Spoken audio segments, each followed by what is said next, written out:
Hello, welcome to At Pace, the live radio show brought to you by the People and Culture Association. I hope you can hear me very, very clearly. This is, of course, episode 3, and we are coming to you live to talk about something that's very, very important and something that's been in our headlines on our news feed for a couple of weeks now. The People and Culture Association, of course, is a vibrant, growing network of people professionals. Um, we've got a fantastic group of members who joined us and who continue to contribute to understanding this whole transition that's taking place from the HR function to the people and culture function. We got a survey that's running live right now to understand that transition. But as part of the different activities that we do with the PCA, the At Pace radio show that you're joining us on live today is something that we're really passionate about, where we talk about things that are trendy and things that are affecting our workplaces. And joining me today, of course, Martin Clivett and Jonathan Wilson. Martin Clivett is a negotiating and crisis management consultant. Jonathan Wilson, of course, is a huge advocate to pledge to end bullying and, of course, to the Stop Hurt at Work campaign. And both of them are, of course, very, very connected and very, very active on LinkedIn. So if you're not following them yet, do check out Jonathan Wilson and Martin Clivett on LinkedIn. Of course, today we're talking about the alleged discrimination in the police force and something that's been on our mind. As we all know, the police is a major part of a community. It's whom we look forward to. It's whom we look up to kind of keep that peace and communal harmony in a society. And I think something that's been really, kind of hogging the headlines of late is the statement made by the outgoing chief of Police Scotland, where he said it is the right thing for me to do as a chief constable to clearly state that institutional racism, sexism, misogyny, and discrimination exist. And then he went on to say that Police Scotland is institutionally racist and discriminatory. Of course, this was then broadcasted, published as a news report by all leading media agencies in the UK. And I want to jump straight to it, Martin, Jonathan. Uh, what what is the consequence of a statement like this? This is a huge, massive statement, not just for Scotland, but for the rest of the UK as well. Uh, Martin, I'll hand it over to you first. Okay, thanks very much, and thanks for the invite, Jonathan. It's a pleasure to come on. Yeah, and I'll go straight to that. I think the consequences of a statement of that nature are hugely significant, and I think probably what they tend to do is be enormously welcomed by some, and some will really advocate the words of the Chief Constable of Scotland and the recent Chief Constable of Avon and Somerset, saying, this is the start to addressing some of these issues within policing, and you must first of all acknowledge institutional racism, misogyny exists first for that to be resolved, and then you will also get a counter narrative to that, which has tended to sort of manifest itself from many rank and file organisations, particularly the Federation, which is effectively the union of the rank and file. And many of those feel quite offended by those comments, to say that doesn't represent us.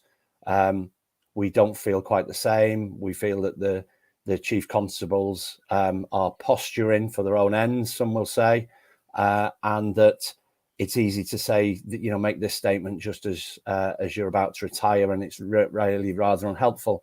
And then then there's a real mix of views amongst other people. I think that some, particularly from academic areas, who understand the definition and the history of the Macpherson report, will understand the nuances of that. And I think lots of other people will say, "Oh, doesn't that not just mean that the police is racist then?" So I think you get a whole host of reactions, to be fair. I'm conscious probably Jonathan will share some views as well, so I'll probably come over to him. But I think my answer is it brings out a whole host of fairly polarized opinions. It's surely divided. It's surely divided the room, and that's the feedback that we have received over the last couple of weeks. Ever since we've been talking about this as well within the membership, we've been trying to address this in different ways. Jonathan, over to you again. But what is the consequence of something like this on the police force as such? On the larger scale, how do you see this? Well, my personal view is it's a step in the right direction, and I'll go on to explain why. But before that, I'm going to address what was said in Police Scotland. I think that was rather unfortunate timing. For someone to say it just as they're about to leave their post Hmm. leaves it open for lots of questions like why didn't you recognise it before? Why didn't you say or do anything before? Etc. Oh, it's very easy to say that when you've got to address the issue because you're leaving your post. Although there have other been statements from notable police leaders. One is Sarah Crew, the Chief Constable of Avon and Somerset, has has admitted that her force is institutionally racist. I use the term institutionally discriminatory, and I've been saying that ever since Macpherson reported. I thought that was a better term because I saw the difficulty people had in accepting institutional racism and felt that they were personally being labelled as racist. But also the chair of the Police Federation of England and Wales, possibly about a month ago, came forward and said that the police had an issue with institutional racism, etc., admitted to it being present as well. So there are people down in the the rank and file who accept what it is. The reason I think it's good that people are coming out is because what we've seen is we saw Cressida Dick when she was a commissioner saying, her response to it was, we've dealt with that. That's in the past, almost in denial that it was still an issue. And we've seen Mark Rowley coming in saying, refusing to accept the word institutional racism.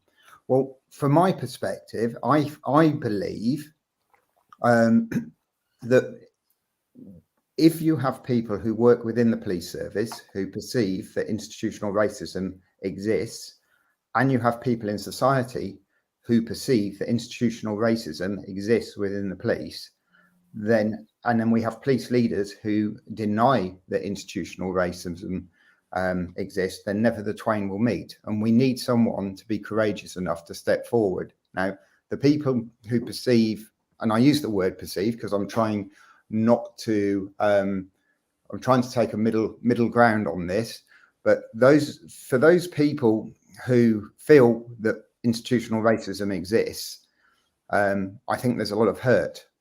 And I think people who are leaders need to step forward. And I've always said that I think the best thing that Cressida Dick could have done, or Mark Rowley, was to step forward and to say, from my personal perspective, I don't recognise institutional racism, but I do recognise that other people believe it exists, and it's important, therefore, that we go out and we enter discussion with these people to understand why they have that perception, and to understand how we can work with them, to address that situation.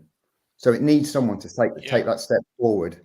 there Um, has and the Jonathan, there has been denial, severe backlash. So I just want to get your insight on this. Actually, there's been severe backlash on the timing of it, as you said. There's been comments coming in saying this was quite opportunistic since it was something that he did just before he could get out. There are different kind of comments coming in. Of course, you have the First Minister of Scotland coming out and saying this is monumental, it's historic. The chair of the Scottish Police Authority, Martin Evans, saying it's a watershed moment. But of course, then you have the leader of the Scottish Police Federation who says this is deeply offensive to some of the police force themselves, and they find it very overwhelmingly negative in the sense that put their it's starting to reflect on individual officers more than the force by itself. And this is where we go down to what is institutional racism. And they refer back, the BBC in its report refers back to Sir William Macpherson's definition of institutional racism, set out long ago, almost 2 decades ago, the previous century, 1999, where he talks about it's a collective failure of an organization to provide appropriate professional service because of color, culture, ethnic origin. Now, is that what he was trying to say when he left? Because we were discussing about this earlier, and did did this statement really achieve what it was trying to achieve, or has it actually made things worse in terms of that trust between community and police? Well, I don't think that it's achieved much because he's leaving. My view is that by suddenly saying it's there, then he had an inkling that it was there before, Right. which would leave an element of distrust, saying, well, why are you suddenly, admitting it's there now, and rather than stepping forward and showing that you were willing to address it while for the greater part of the time that you've been in office. I think as well, I agree with a lot of what Jonathan said there, in terms of the importance of wording approaches very carefully on this, because the other side of it is when you make a statement of that nature, you're not in control of how the press will manage that statement.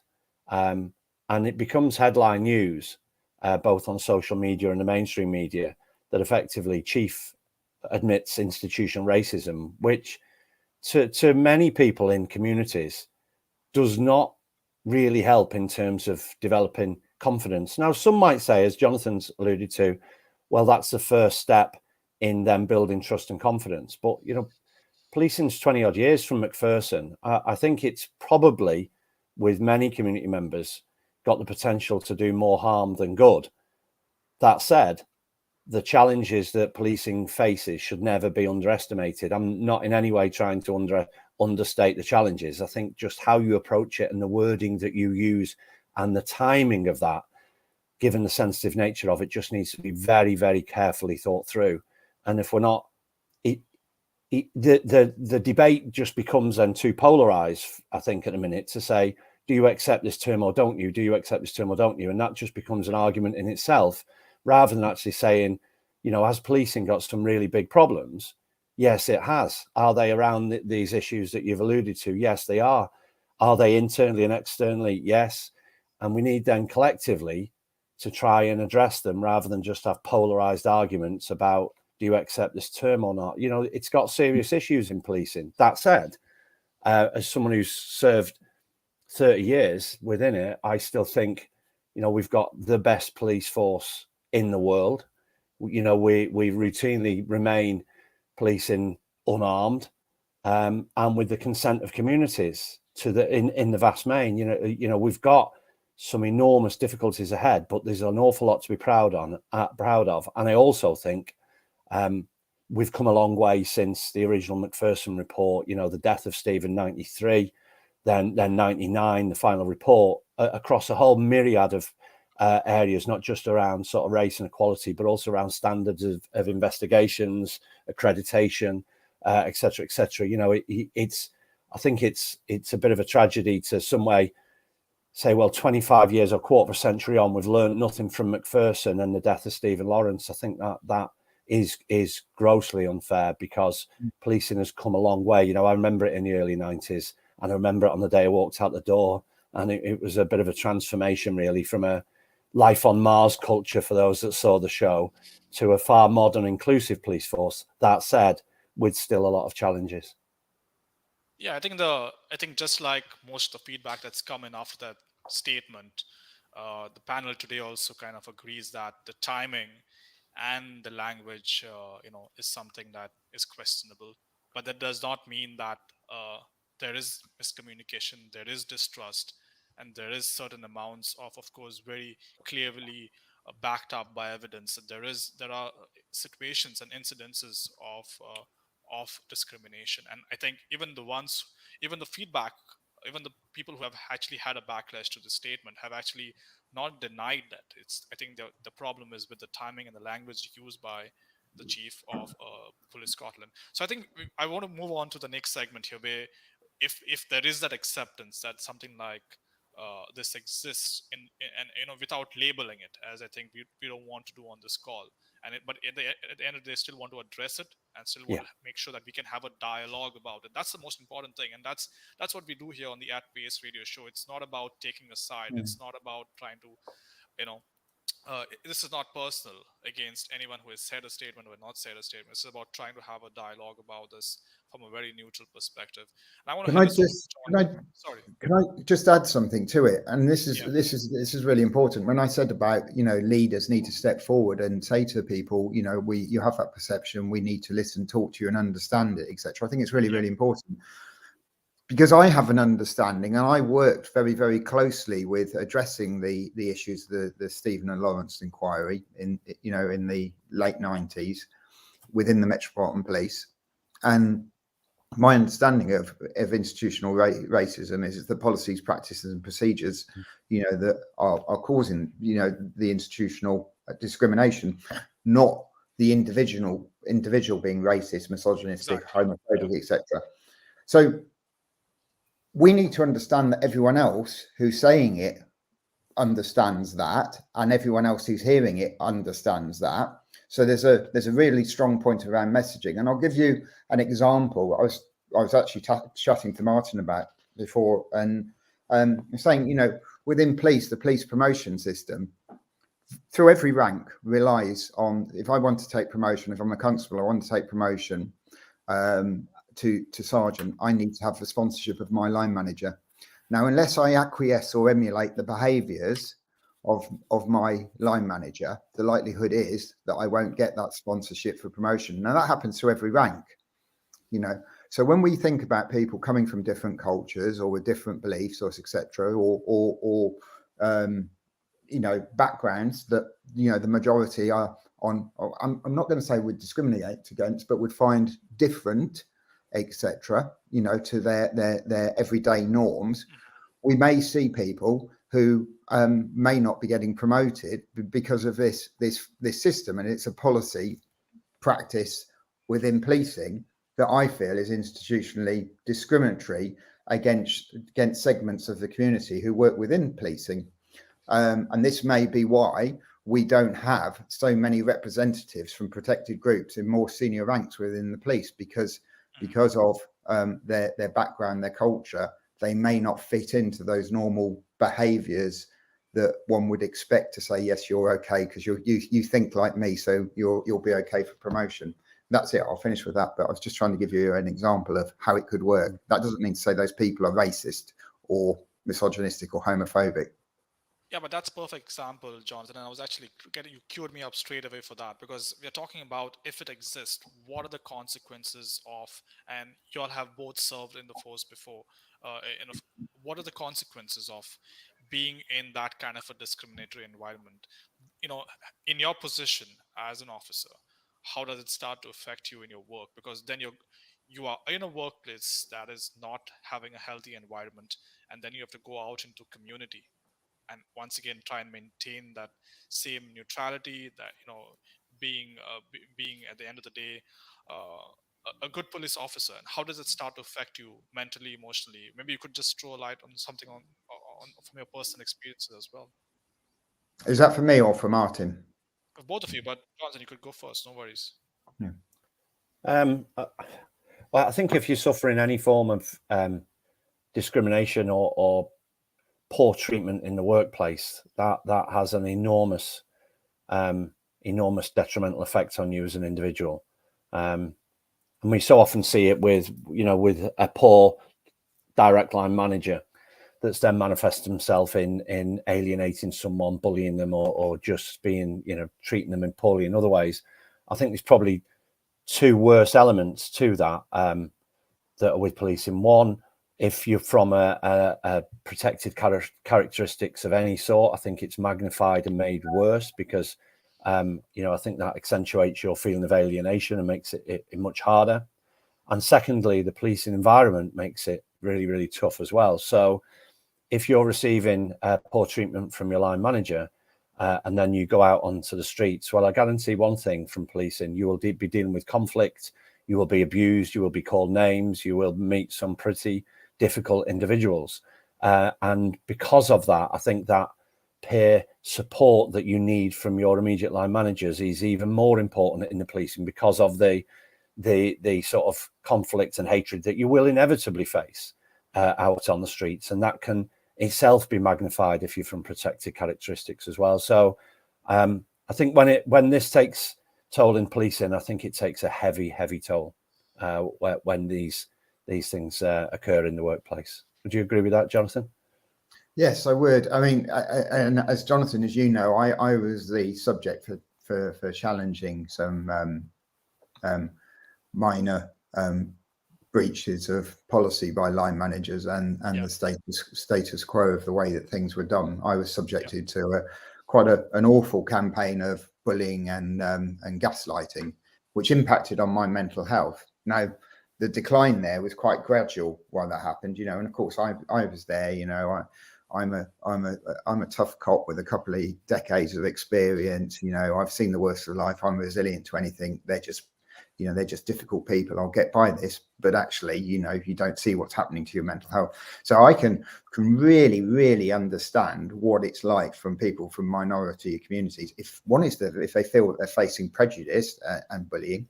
Secondly, that may be exasperated because something like the police service bullying by complicit line managers or leaders can become, those bullying behaviours can become normalised.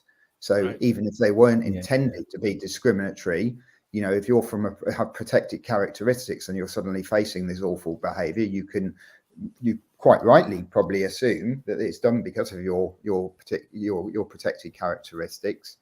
Now, when I suffered that, one of the things as my decline went through, my mental health declined with what happened, and it happened over a 2-3 year period. I could find myself being more agitated. I was ruminating. I wasn't concentrating properly. I was probably became a little bit more fractious when I was facing confrontation, etc. Now, fortunately, I was a senior officer, so I was sat in an office. So I had nothing much more to argue with than my desk and my computer, and I had good staff, so it wasn't any kind of confrontation there. But had I been an officer out on the street, and certainly in a couple of times, you know, if anyone knows what London's like commuting, I met a couple of difficult individuals who were looking for trouble. You know, my tolerance probably wasn't as great as it would have been had I not been impacted on. So, you know, you imagine what it's like for these individuals as well. They've got all this bearing down on me, and then they go out and deal with people like Martin saying, you know, it can impact on the way they deliver the service. And if you took that outside policing into, you know, if I car sales manager, you know, who's trying to sell cars to people and they're feeling like I was feeling, or they're feeling like one of these protected people with protected characteristics feeling, and the psychological harm they're undergoing, it might not do their sales very good. You know, they might be sending customers from the BMW garage where they work down to the Audi garage, you know, just because of their behavior and their interaction. Yeah, but the consequences are much more significant, Jonathan, aren't they? When the frontline cop gets it wrong, particularly nowadays, within seconds it's all over social media. Everyone that's never actually been out on the front line is very, very quick to judge. And everyone else that has been out there, or some of them, are very quick to judge and see themselves as experts in that environment as well. You know, the modern police encounter and challenges that the young, often very young in service cops face, you know, are increasingly difficult and increasingly hostile. No, and this is really significant, and thank you for sharing that, Jonathan and Martin as well, because I think it's, you know, as you say, the only person who can actually empathize with what you go through as an officer on the streets is your own workforce. Yeah. And if you can't come back there to your office, to your line manager, and share what you're going through, that sounds to me as very suffocating. That sounds to me as a place where you're almost caught between the devil and the dark blue sea, and you know there's no way to go. And as you said, it starts to affect your work then in the workplace. So I want to touch on this very quickly, because this was a question that someone sent to me as we were preparing for this over the weekend. And because obviously both of you are male police officers and were male police officers on the streets doing your job, is it harder for a male police officer to come out and talk about bullying and harassment at the workplace? It's a very typical question, so I'm just wanted to show that across to you. Okay, so for me, I'll let Jonathan. Sorry, I'll go for this one just because you know I talk a lot about the bullying, so I just start this one. Yes, very, very difficult. I didn't tell any of my friends. I stopped seeing people, you know, friends of mine, because I wanted to avoid the conversation. I didn't want to be sat out with friends. You know, these are friends outside policing. My friends that I played rugby with and stuff. I didn't want to be in the conversation where we're saying, "Oh, how's work going?" etc., etc. You know, these are everyday questions. It's very, very difficult to admit. I barely spoke to my wife and young daughter about it. You know, I just sat there and almost shut down. I was shut down at work, you know, at its worst moment, and I was shut down at home. I didn't want to speak to anyone. You know, it's almost like, you know, you consider you know, as I said, you know, I consider myself very resilient. You know, I thought I could face anything that life put to me. And then when it started to impact on my mental health, etc., and I started suffering, you know, anxiety, depression, rumination, lots of times all night with insomnia. You know, I'm talking about my mental health now, not necessarily everyone else's, but very, very, very difficult to admit it to anyone, you know, because you've had this image of everyone has perceived you, everyone's perceived you as, you know, resilient and tough and can deal with anything, etc., etc. And suddenly, you know, you find you're as vulnerable as everyone else. Yeah, I would agree. Sorry, Jonathan. Sorry. It still gets me. I mean, I've been interviewed by a major television broadcaster recently, and as I walked into the studio, I was happy as anything. And I am generally very, very happy now. And it happened, you know, almost 10 years ago. I walked into the studio just a couple of months ago, and before I'd taken my coat off, my throat closed up and tears came out through my eyes. I spoke at a conference last week, you know, with an audience of 500 people in the conference hall, and several thousand people, you know, listening in online from around the world. And again, my voice closed up, and, you know, the tone of my voice changed, and I could feel my eyes, you know, becoming damp again, you know. So it, you know, it still gets you, you know. I'm in a better place because I'm quite happy to talk about it now, you know, but you know, and I've sort of come to terms with it. But, you know, I was diagnosed with trauma in the end, and, you know, trauma never leaves you. So these are the things that when we quibble about, you know, how offensive we find the word institutional racism, etc., you know, actually what we need is solutions, because you've got to think about what's happening to individuals out there and the impact that some of these things are having on them all the time. Martin? No, I think it's really powerful what Jonathan said. You know, I think anyone who listens to you speak can see the damage that's been caused by the treatment that you were subjected to, even though that was 10 years ago. And the only thing that I can sort of say is I'd imagine that for those with protected characteristics in the workplace as well, that feel treated like that because of a protected characteristic, regardless of where the workplace is, that's probably magnified even more.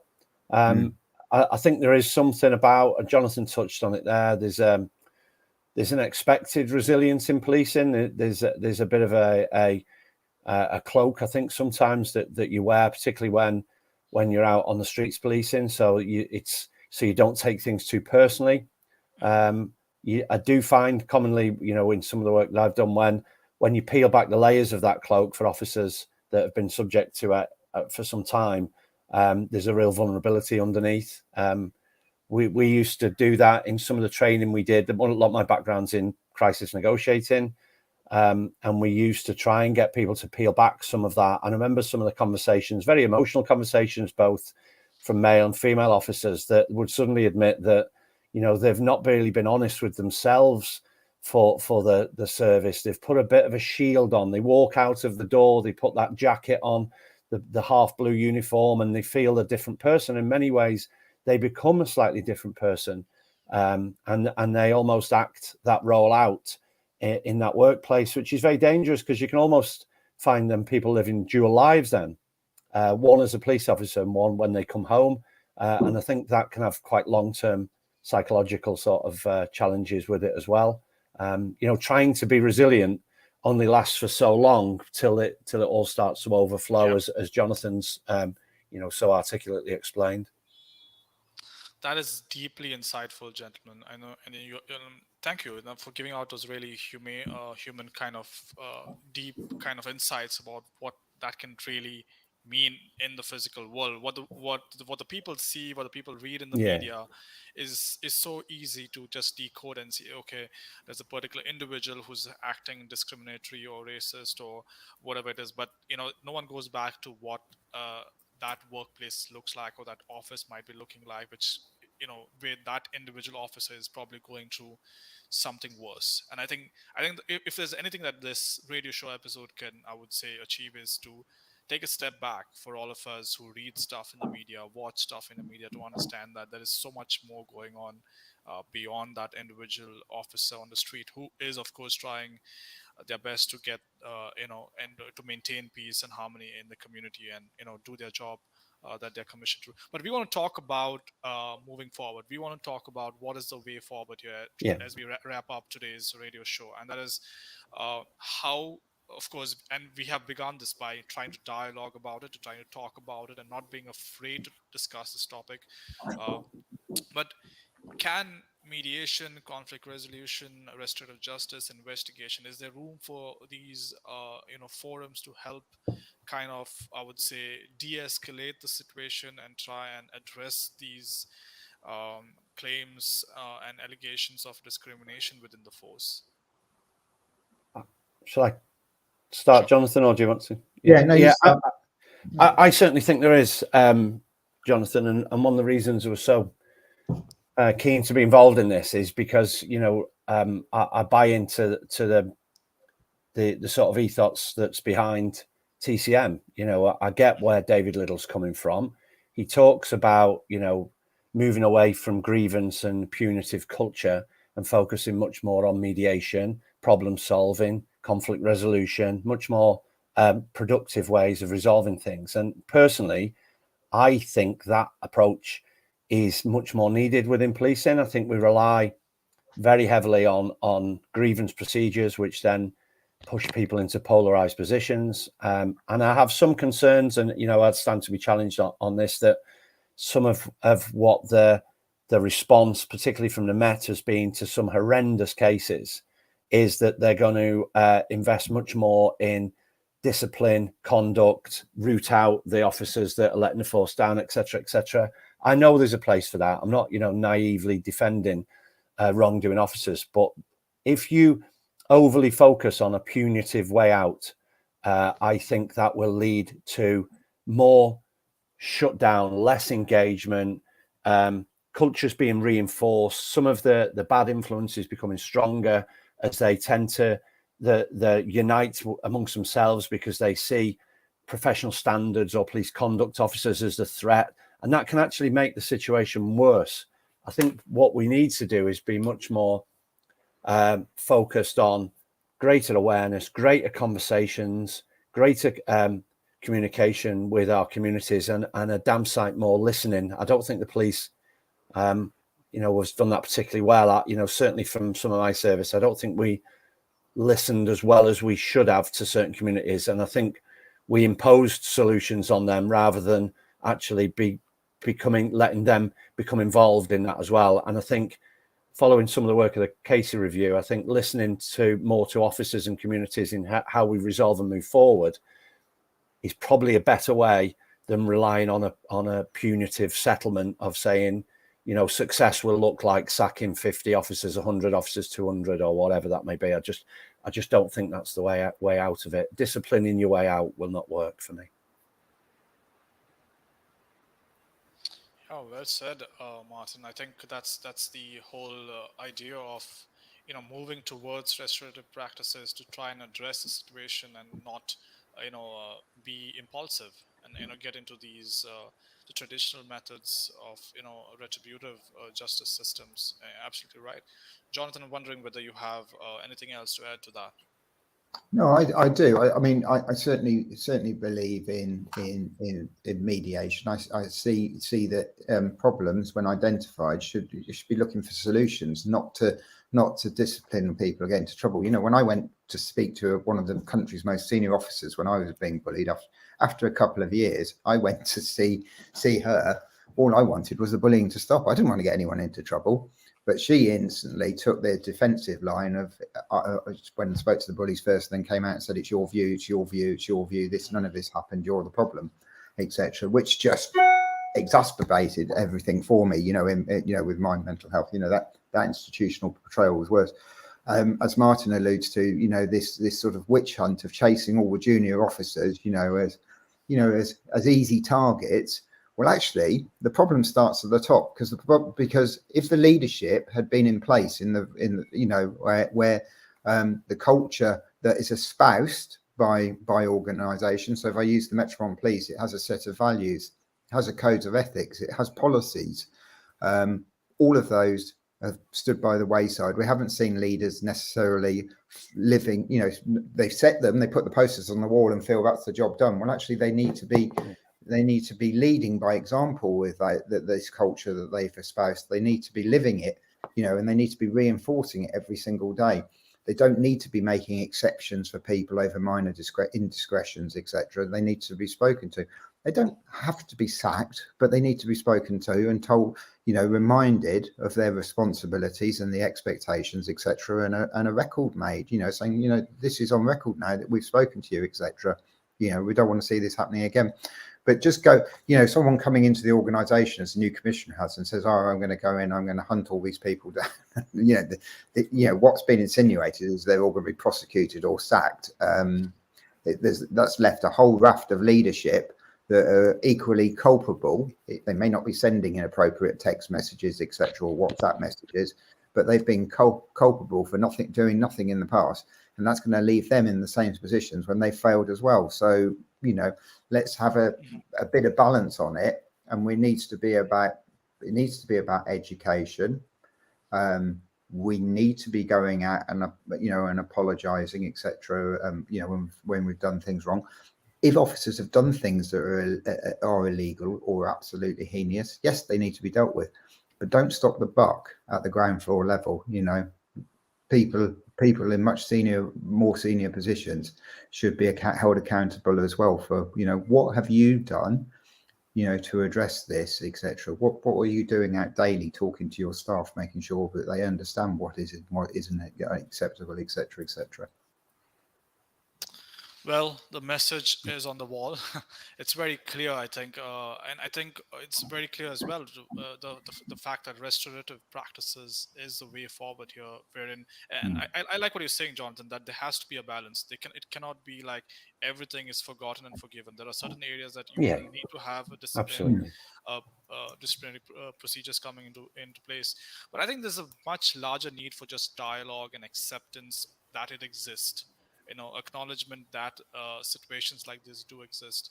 And I want to kind of take a step back here and kind of from a much broader perspective ask you both because from my perspective at least, I see very clearly leading the People and Culture Association, which is a global hub for people professionals. I see a lot of HR departments from police forces moving to people and culture. We're going to have a couple of corporate members joining us, a couple of police departments joining us as corporate members very, very soon. I see there is investment into people and culture. I see there are people very aware, conscious, and very convinced that this change needs to happen.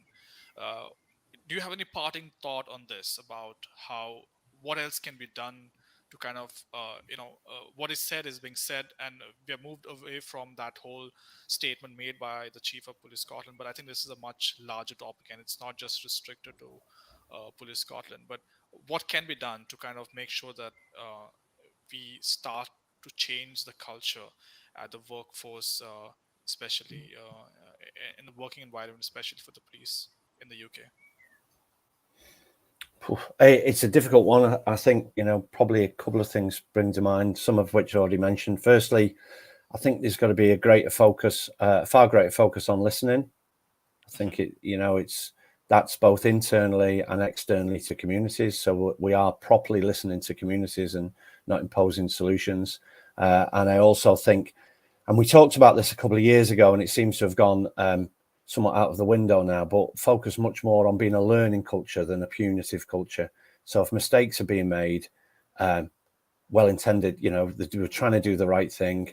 but they've made mistakes. Let's focus on the learning and encourage that learning as opposed to being much more refocused on being punitive.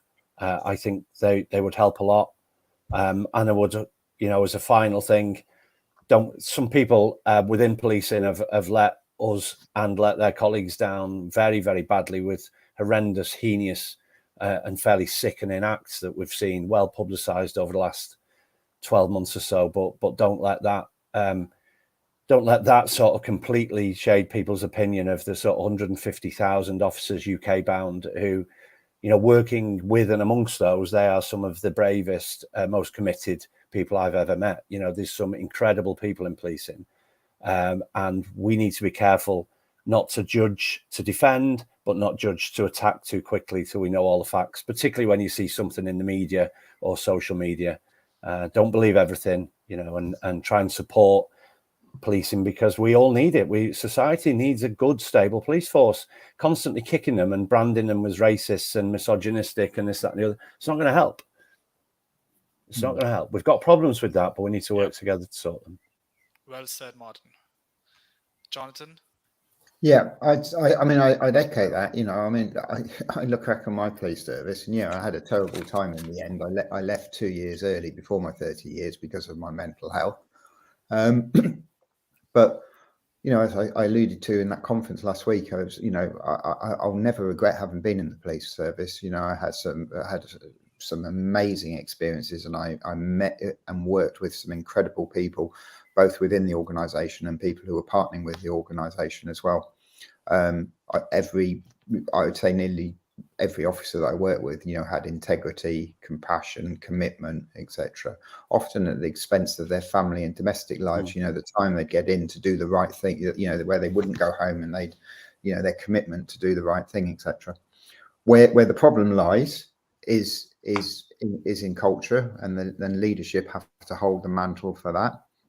They have to set the culture, and they have to maintain it, etc. So I think realistically, I probably end on that. That's there is much work to be done, and the final thing, a colleague of mine from LinkedIn who's also an ex-police officer, but he's written a book called Speak Up, Listen Down. David Howell, very much support that phrase. That leaders need to be prepared to listen down. They need to be prepared to listen to communities. They need to be prepared to listen to people, and also they need to be encouraging people and enabling people to speak up. Because certainly my mantle as a senior leader, or even in more junior ranks as a supervisor, was I haven't got a 360-degree perspective of everything, and I used to say to teams that I took on, I want to hear what you've got to say, because you could be the person that stops me walking into a big black hole, because I've just literally I've not seen where I'm going. So listen to people. You get far more holistic perception of what's happening out there, etc. Yeah, and sometimes you might not like what you hear, and at that point you need to step away and reflect. And generally, if you do step away rather than disagreeing, and you step away and reflect, the people have got something with some merit, so you can go back and enter the conversation again with a different frame of mind. It's a well-deserved shout out to David Howell. He was part of our first episode of season 2. We were talking about workplace bullying. So yeah, and this is once again, gentlemen, Jonathan, Martin, thank you so much for being so honest with your feedback, your insights, your opinions on this very delicate topic once again. But topics like these that we are not afraid to address here on the At Pace Radio Show. Very clearly, they put in by Martin say that we need to listen to communities, focus on being a learning culture. Jonathan, like that you said it, there has to be a balance between both disciplinary procedures and restorative procedures to take this forward. And of course, I think what we will all agree is that we can't judge a police officer on the street by what you have read in the media. Majority of police officers are committed to doing the right thing. So we hope that, of course, with everything that's going on, we continue to keep trust and build that. And of course, organizations and leaders start putting provisions in place to build that trust, which seems to be deteriorating slowly between the organization, of course, the police force and the community out there. But for those of you who joined us live, and for those of you who will join us later and watch this in recording, thank you so much. This is, of course, a radio show brought to you by the PCA. Jonathan signing out. Bye-bye.